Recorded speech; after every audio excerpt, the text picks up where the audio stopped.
Si el desarrollo de la tecnología nos ha llevado al uso masivo de computadoras, las redes que crecen. Claro, esto tiene el aspecto tan beneficioso de mejorar la comunicación, pero hay riesgos que conlleva este avance tecnológico y es el ataque malicioso que sufren esas computadoras o esas redes. Aparece el delito y en ese sentido aparece entonces la necesidad de establecer pautas en ciberseguridad. Nos importa comunicarnos con alguien que tiene una investigación, una tarea de mucho alcance en esta cuestión, que es profesor, que está trabajando hace tiempo en distintas entidades, incluso a nivel universitario. Le vamos a pedir a Walter Agüero que se presente. La verdad que realmente un gusto comunicarnos con él. Creo que ya está el contacto hecho. Walter, ¿qué tal? Muy buenas noches.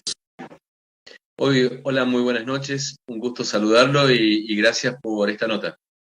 Walter Agüero, destacado profesional.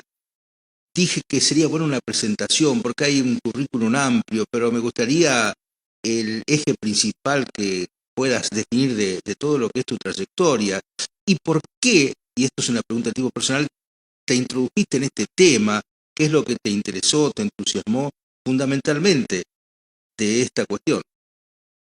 Bueno, soy magíster en Ingeniería del Software, licenciado en Ciencias de la Computación, y también soy doctorando en Ingeniería Informática, que por medio de un convenio entre la Universidad Nacional de San Luis y la Universidad Federal de Minas Gerais, es donde realicé mis investigaciones justamente en Brasil. También tengo un título de posgrado que es una especialización en ciberseguridad que la realicé en Corea del Sur, en virtud de que en Argentina no existe esto. Y actualmente estoy dando clases en la Universidad Nacional de Villa Mercedes, en la Universidad Siglo XXI, y estoy en dos posgrados, una en la maestría en ciberseguridad y ciberdefensa de la UBA y en una diplomatura en ciberseguridad, delitos informáticos y peritaje informático en la Universidad Nacional del Noreste en Corrientes. Bueno, cada vez adquiere mayor relevancia esta cuestión. Hay episodios que sacuden a la opinión pública. Días atrás nos enteramos del problema del mercado pago en el Senado de la Nación, pero me gustaría entrar en la descripción de esto. Nosotros nos encontramos con un universo de las computadoras, un universo de redes, han crecido en forma exponencial, pero también los riesgos, las amenazas que sufren. ¿Cuáles serían las principales amenazas y a dónde está el origen de las mismas? ¿Están en las propias articulaciones y armados de las redes, en la propia construcción de las mismas, ya llevan implícito ese riesgo? Hay una ingeniería que se mueve detrás de él, lo que es el ciberdelito. Esto es un poco lo que creo que nos va a permitir introducirnos en la descripción de este problema o de este tema, ¿no? Bueno, desde que apareció la era informática, la era computacional, y donde dio, digamos, o empezó a gestarse el tema de los primeros virus, que fueron, digamos, dando un problema a los usuarios en todo el mundo, se ha convertido últimamente digamos, donde tiene un punto de inflexión es en el año 2013. En el año 2013, donde empieza a tener auge y cambia el nombre de virus a lo que es malware. Los malware son aquellos software que incluye obviamente el tema de lo que son virus, pero permite en forma compleja y con el advenimiento de lo que es Internet, poder atacar instalaciones eléctricas, instalaciones de seguridad, etcétera, en donde puede haber un objetivo específico. En el tema de lo que era puntualmente un virus, los virus se propagaban por la red, de internet, por la red interna de un edificio, etcétera. En cambio, lo que es malware permite, mediante una cierta telemetría, fijar un objetivo y poder atacarlo. De hecho, tenemos antecedentes recientes como los ciberataques que recibió Ucrania desde Rusia, donde se convierte, digamos, y forma parte de lo que es la ciberguerra, un nuevo concepto que también voy a explicar cuando, digamos, me toque hablar, digamos, de lo que esto que estaba haciendo introducción, que tiene que ver con el Senado de la Nación. Es cierto, ¿no? Está esta guerra que nos golpea, nos duele a todos, esta invasión de Rusia a Ucrania, donde aparece el capítulo ciberguerra, ¿no? Y en este punto también lo vamos a abordar. Pero claro, las amenazas son provenientes de estos hackers. Ahora, hay una ingeniería detrás de los mismos. Es el que aparece en películas como el hombre aislado, con un talento impresionante para descifrar claves, o es todo un andamiaje que merece una atención muy especial por parte de los estados, por parte de organismos de contralor. ¿Cómo se puede hoy definir este panorama? Bueno, inicialmente formaban parte de chicos o personas avanzadas, de estudiantes en carreras informáticas que desarrollaban justamente un virus, hasta que esto se conoció justamente en este punto de inflexión que es el año 2013, el cual particularmente y en forma personal le llamo el año D de lo que es la ciberseguridad, donde Edward Snowden, un contratista que trabaja en la NSA, que es la Agencia de Ciberseguridad o Agencia de Seguridad de Estados Unidos, da a conocer cómo a nivel mundial, tanto Estados Unidos como otros países asociados, espiaban a muchas personas, inclusive a personalidades y políticos que incluían presidentes. A partir de esto, de esta revelación, más otros antecedentes, se empieza a ver que para realizar, digamos, la complejidad de los software que se denominan malware y poder atacar y realizar las acciones de ciberespionaje, era necesario contar con un equipo avanzado de profesionales de informática que se dedicaban a hacer esto. Por eso que hoy en día cuando vemos ataques que son, digamos, por ejemplo, un grupo que es muy famoso, que tiene que ver con lo de Ucrania, Ucrania-Rusia, el grupo Anonymous, donde atacan, digamos, determinados servicios de distintos países y donde justamente el tema de lo que es un ciberataque puede provocar la muerte de personas, digamos, en forma física.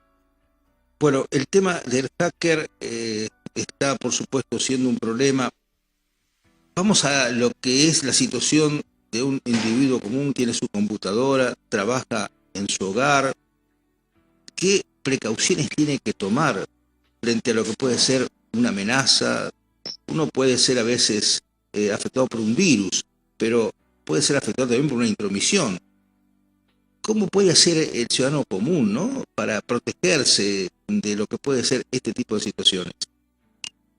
Bueno, para el ciudadano común, lo primero que le va a despertar es como cuando una persona tiene un vehículo. Por más que no entienda de mecánica, se da cuenta de que el vehículo está fallando por una determinada acción, un determinado ruido.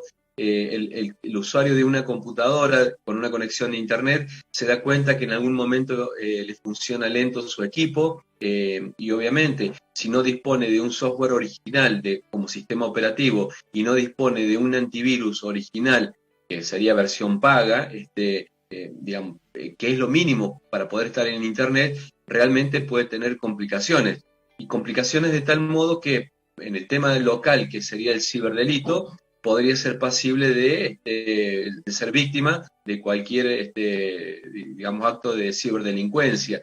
Y a nivel global, por ejemplo, no saber que su computadora, su notebook o, digamos, cualquier equipo que tenga conectado a Internet, puede estar o puede haber servido para realizar el ciberataque que se llevó a cabo en Ucrania y ser un equipo que funciona como un equipo zombie, que se instala previamente y con una anticipación determinada, un software que la persona no sabe y que cuando nota una cierta lentitud lo puede atribuir a que tiene una mala conexión, etcétera, pero sin embargo puede ser parte de una red, de una gran red que está atacando un determinado objetivo, como un país, por ejemplo.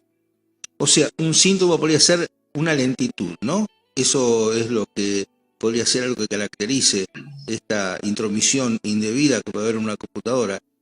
Hay varios programas, ¿no? Uno a veces apela a X programas para tratar de limpiar virus, para tratar de tener mayor fortaleza en respuestas en materia de seguridad. ¿Hay uno que se puede recomendar en particular, en especial? ¿Hay algún seguimiento para hacer del funcionamiento de las computadoras que esté para ser recomendado? Bueno, acá la pregunta es muy interesante y la respuesta es de acuerdo a la situación. Antiguamente, y cuando hablo antiguamente me refiero a unos 3, 4 años atrás, dar una recomendación, por ejemplo, de qué antivirus colocarle en un equipo, involucraba nombrar varios que estaban en el mercado. Hoy sigue manteniéndose el nombrar porque no han salido nuevos antivirus, pero sí hay soluciones particulares para cada situación. Por ejemplo, si estamos en una familia y queremos proteger nuestros equipos, hay una solución determinada. Si formamos parte de la empresa, por ejemplo, el canal donde usted está trabajando, si el administrador de red decide tener un control sobre lo que está sucediendo, vienen antivirus de tipo corporativo que mediante una consola pueden monitorear, ver, digamos, si hay algún acceso, digamos, no autorizado, si accede a determinadas páginas web, cortar, y cuando entra un virus dentro de la red puede verlo y le llega una notificación a su dispositivo celular. Lo mismo puede pasar en un hogar si se coloca la misma solución. Y este tipo de soluciones además se pueden complementar con el control parental para saber dónde están nuestros hijos sin tener que tocar o jugar con la privacidad de ellos. Es decir, que una solución específica no hay. Sí he visto, por ejemplo, en la zona donde me ha tocado trabajar, que trasladan muchos software que se usaban en versiones como Windows XP, allá más o menos por hace 10 o 15 años atrás, se transpolan en actualización y colocarlos en Windows 10. Bueno, estos software que se utilizaban antes y se suelen usar ahora, son catalogados como malware, es decir, que son puertas o generan posibles puertas traseras donde alguien puede monitorear nuestra cámara web, alguien puede monitorear lo que hacemos habitualmente y obviamente la peligrosidad de poder exponer los datos de tarjeta de créditos o de usuario y contraseña para poder acceder al home banking y las consecuencias que esto puede traer. Claro, también es cierto que hay técnicos a los cuales hay que confiar y uno le entrega casi la vida, ¿no? En el sentido de que esos técnicos son los que resuelven problemas de funcionamiento de una computadora. Así que en ese sentido también forma parte de la ética profesional que tienen que tener todos los especialistas, ¿no? En este tipo de cuestiones. Ese es otro Bueno, concepto que entiendo. casualmente, ese punto que acaba de mencionar es un punto crucial y es un tema de vulnerabilidad enorme. La carrera de técnico de computación no existe en el país. Uno pone, digamos, tal vez venga relación por el técnico de laderas, técnico de planchas, digamos, y el que arregla computadora, el técnico de computadora, o el que tiene una empresa de computación. De hecho, donde trabajo es una empresa familiar de computación de hace 30 años y mucha gente nos trae equipos pensando que hay técnicos de computación. No existe la carrera, digamos, da un cierto calificativo, pero lo que sí tiene que velar como importante es que muchas veces cuando una computadora deja de funcionar, uno obviamente lo lleva a reparar a lo que estoy mencionando, al técnico que no es técnico, y donde ese técnico que no es técnico puede hacer funcionar la computadora, tiene la posibilidad de acceder a los correos electrónicos, a Facebook, a Instagram, a todas las redes sociales y obviamente a las cuentas bancarias. Entonces, vean la peligrosidad que está sucediendo cuando ni siquiera se firma un contrato de confidencialidad, donde uno lo lleva solamente y capaz que ni le entrega un papelito que certifique que ha dejado ese equipo en ese lugar, lo cual se torna una vulnerabilidad muy importante. Imaginemos que la persona que lleva es gerente de un banco, trabaja en algo delicado que digamos, poder brindar información puede tornarse realmente en una brecha de seguridad importante y termina siéndole el eslabón más débil justamente y lo deja abierto para que, digamos, sin desconfiar obviamente en las personas que arreglan, pero las personas que arreglan por ahí dejan guardada la información como backup para poder resguardar justamente lo que el usuario dice habitualmente. Llevo una computadora, te encargo las fotos, te encargo los archivos y se encarga de hacer esa copia. Pero esa copia que hace esta persona, que puede ser de absoluta confianza, la borra, ¿qué hace después? Entonces se transforma en una cadena de inseguridad que realmente termina preocupando si la persona, digamos, trabaja en un lugar que puede traer inconvenientes. Claro, por eso uno apela a la ética, apela a valores bueno, son fundamentales, porque de pronto hay una zona gris allí, ¿no? Evidentemente hay que confiar también en quienes son idóneos para resolver algunas problemáticas de administración que superan la capacidad que un usuario común pueda tener. Es todo un tema que por supuesto tiene sus flancos débiles, y la pregunta es, las empresas que son las que dominan el mercado, que han puesto en marcha los grandes avances tecnológicos, ¿están tomando medidas de precaución adecuadas o tienen muchas situaciones aún sin resolver y están ofreciendo espacios para ser invadidos? ¿Qué impresión tenés del rol de las mismas? Bueno, acá hay un punto que me toca remitir justamente de nuevo al año 2013, cuando Estados Unidos era ciberatacado en la época del presidente Barack Obama, que decide generar un framework de trabajo para que todas las entidades de la administración pública de Estados Unidos puedan cumplirlo y de esa manera, digamos, si son atacados, tener, digamos, una cierta punto en común. A partir de este framework se generan las normas ISO que corresponden al tema de la seguridad informática. Esas normas ISO están vigentes, son actualizadas por tanto el gobierno de Estados Unidos, empresas privadas y las universidades. De esto se desprende, digamos, un acuerdo que firma nuestro país y en la actualidad la Dirección de Ciberseguridad emitió un comunicado para que los organismos del Estado Nacional a fines de 2021 cumplan para tener, digamos, eso mismo que tuvo Estados Unidos en algún momento. La ley también permite alcanzar a las empresas dentro de la Argentina y casualmente, por lo que sucedió en Mercado Libre, he sugerido que esta particularidad o esta normativa también se cumpla para las empresas privadas, cosa de que tanto los gobiernos provinciales, las empresas y el Estado Nacional, que obviamente nos estamos enterando prácticamente en forma muy continua de distintas vulnerabilidades y filtraciones exitosas que están teniendo los ciberdelincuentes, empiece a encaminar, digamos, para que justamente el ciber digamos, lo que tiene que ver con la cuestión ciber, el quinto dominio, o el ciberespacio, permita ser más seguro.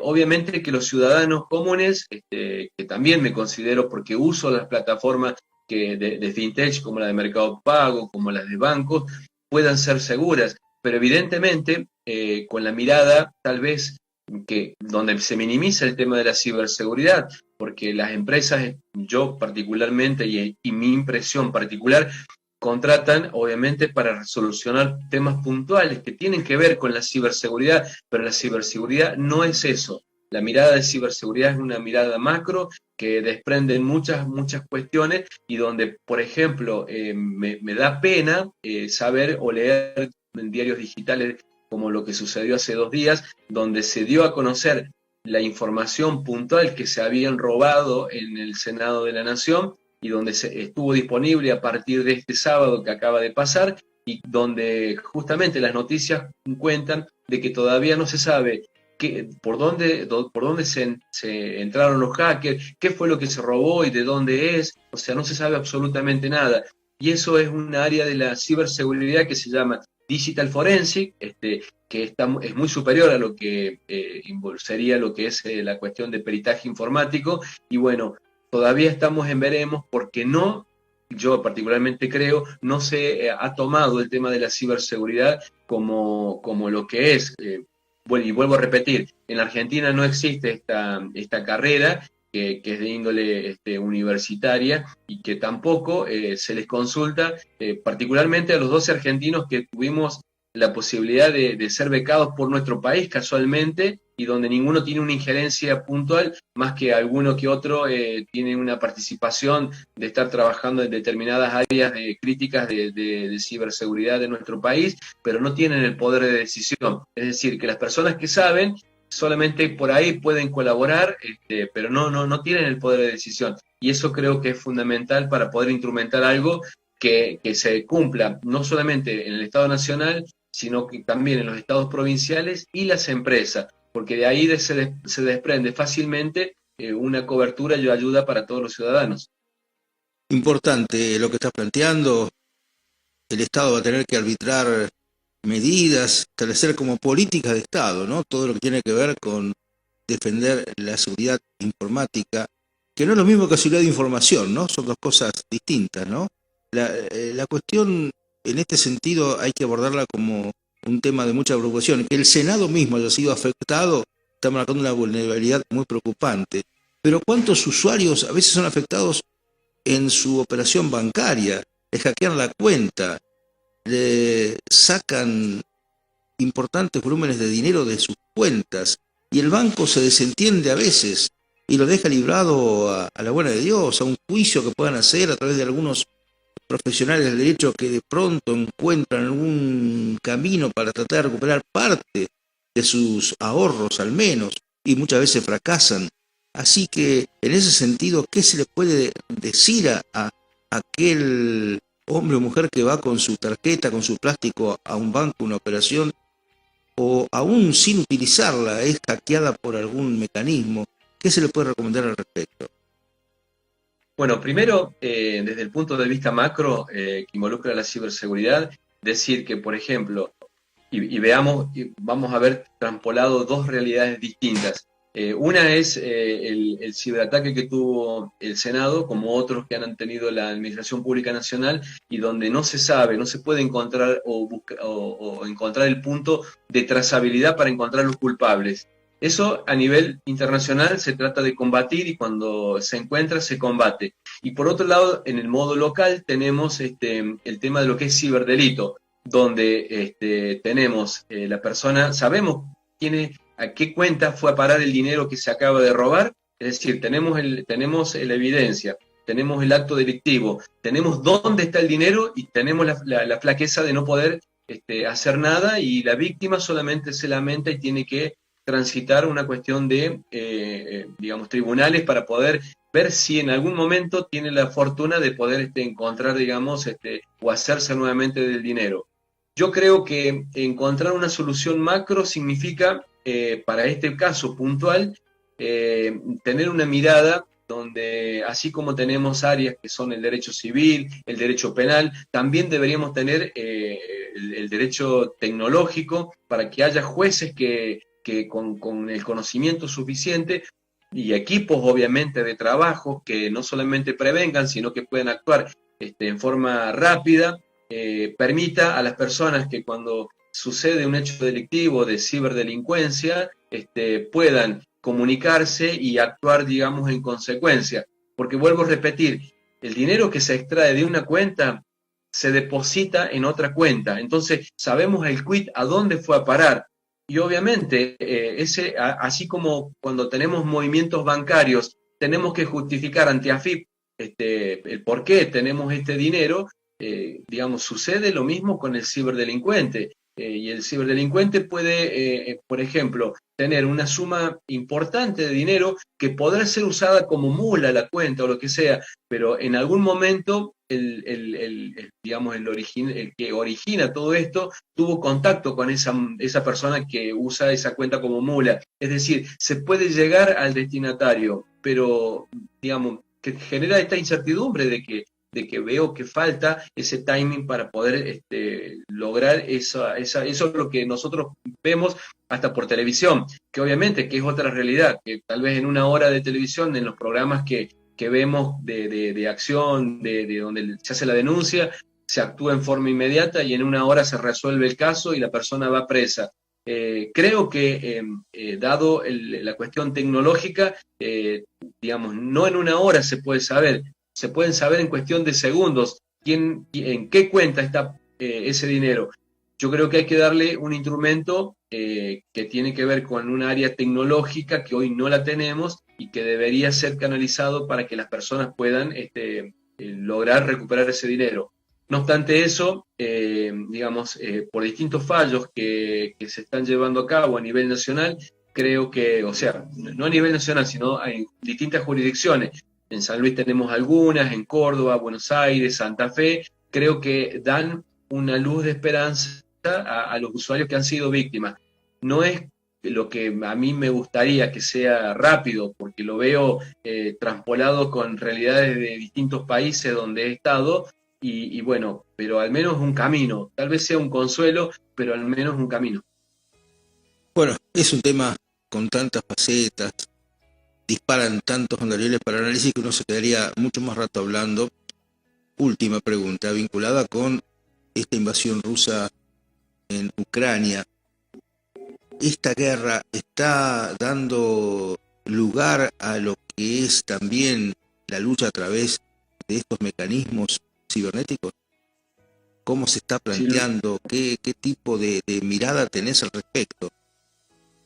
Sin lugar a dudas, sí, tuve la fortuna de poder conocer en Corea del Sur a las entidades, digamos, a las personas digamos, que tienen una cierta protección o que protegen Occidente de Oriente en este caso. No puedo hablar mucho porque hay cuestiones de confidencialidad que firmé cada vez que visitábamos una entidad de gobierno o las empresas, pero tanto esa situación como las personas que forman parte del FBI, que trabajan en esta área en especial, le puedo decir que, digamos, tienen no solamente la cuestión técnica, sino tienen los recursos humanos que en verdad, traspolados a los recursos humanos que tenemos en Argentina, es decir, los graduados universitarios que hay sobre carreras informáticas, estamos en condiciones de ser una potencia, y lo digo con la autoridad que me compete de haber estado mirando y observando lo que vi